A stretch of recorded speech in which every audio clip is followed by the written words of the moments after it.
สวัสดีครับพ่อแม่พี่น้องที่เคารพรักทุกท่านมื้อนี้มาเติมแก๊สเด้อพี่น้องเด้อเป็นครั้งที่2ของปีนี้แล้วรู้แล้วล่ะเป็นขึ้นราคาเบิดแล้วเด้อพี่น้องเด้อผู้ใดซื้อแก๊สใส่ก็ได้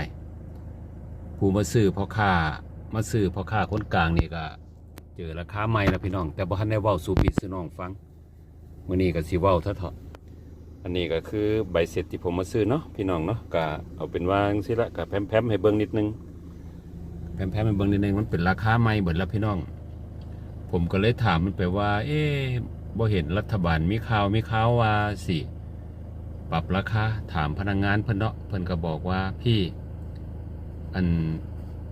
พอเริ่มศักราชใหม่เริ่มปีใหม่ระบบมันก็เด้งขึ้นมาเลยสำนักงานใหญ่เขาจัดมากำหนดมาพี่น้องก็แสดงว่าเขามาซื้อเนี่ย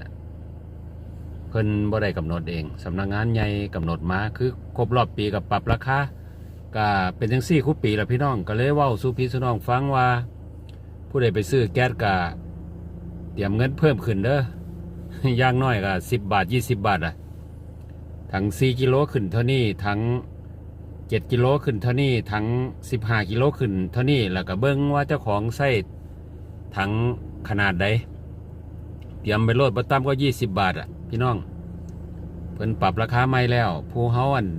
จำเป็นต้องกินต้องใช้ก็ทำใจหาเงินให้มันเก่งๆผู้ผมเป็นพ่อค้าคนกลางก็บ่ทันได้แจ้งราคาใหม่ให้ลูกค้ายังขายราคาเก่าอยู่ก็ใส่คำปลอบใจเจ้าของว่า ขายของในสต็อกให้เบิดก่อนทั้งที่เจ้าของก็บ่ได้มีสต็อกมากมายพี่น้องก็มีแค่เล็กๆน้อยๆธรรมดาที่จริงเป็นของใหม่เบิดแล้วล่ะแต่ว่าหากพรปรับก็มันพอไปได้หรือว่าพอสำนี้เฮาก็ยังได้อยู่ก็โอเค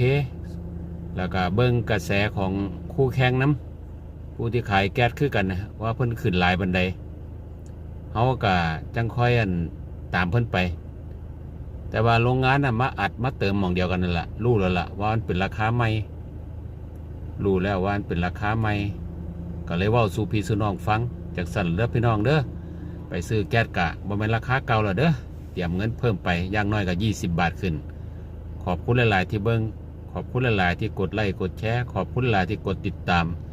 สวัสดีปีใหม่อีกรอบนึงครับผมโชคดีครับสวัสดีครับ